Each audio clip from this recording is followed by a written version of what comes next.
The rich husband chased me to get married. It was set up to let me donate liver to my sister after the operation. He and his ex-girlfriend joined hands to kill me, and the rebirth and revenge began. I have a husband who is not only handsome and wealthy, but also loves me dearly. Not long after we got married, my sister-in-law was diagnosed with liver cancer and needed a transplant. After testing, I was the only compatible donor in the family, but shortly after the transplant, my sister-in-law passed away due to rejection. My mother-in-law and husband blamed me for her death and sent me down to join her. When I opened my eyes again, I found myself back on the day I was supposed to sign the donation agreement. I threw down the pen and said, "I'll donate, but what are you willing to give in return? Your lives, perhaps?" My husband, Declan Turner, looked at me with sudden anger. "Didn't we agree that if you save Nora, our whole family will be eternally grateful? Nora is so close to you. You wouldn't want to see her lose her life so young, would you?" When I stayed silent, he resorted to emotional blackmail again, never mentioning what they would offer me, just expecting me to give up half my liver to save his sister. My mother-in-law, Beatrix Carter, looked like she was about to start shouting. I tapped the agreement on the table and she closed her mouth. She took a deep breath and said, "Cora, are you worried about something? Tell me and I'll fix it for you." Only then did I slowly speak up. "You know there are risks with donating. I need something in return." "Nothing will happen. The expert we found is top-notch and won't let anything go wrong. Besides, everything I have will eventually be yours." She pretended to act in my best interest. In my past life, I was fooled by this facade, signed a liver donation agreement, and ended up being killed by this heartless family. I met my husband by chance one day after work. A creep was following me and he saved me. After finding out I was single, he pursued me relentlessly. He said it was love. At first sight, he sent flowers to my office every day and took me out to dinner. He took me out on weekends. He was completely devoted to me. My coworkers were all envious. After all, I was an orphan girl, and he was not only handsome and kind, but also a modestly wealthy businessman. It seemed like I had a stroke of luck. He was 8 years older than me and said he'd been busy building his career and hadn't found the right person.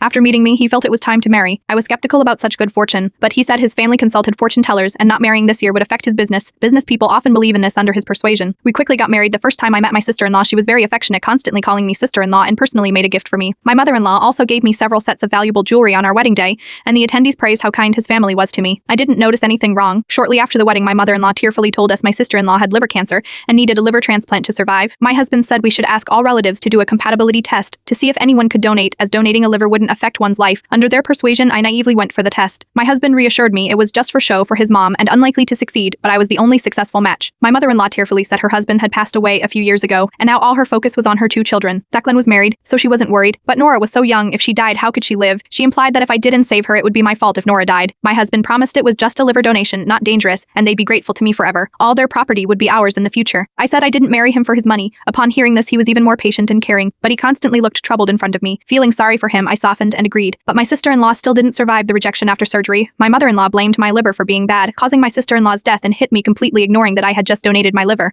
and was recovering from surgery. I thought my husband would be reasonable and went to him. I found him and his ex-girlfriend discussing how to get rid of me. Turns out, I was just a tool they had planned to use to save his sister. In shock, I dropped my phone, alerting the 2 inside, afraid of being exposed. My husband personally pushed me down the stairs, saying his sister would be lonely underground, and since I was so good to her, I should go down and continue taking care of her. Perhaps the heavens couldn't tolerate this family's actions and gave me a chance to start over. This time, I will make them pay.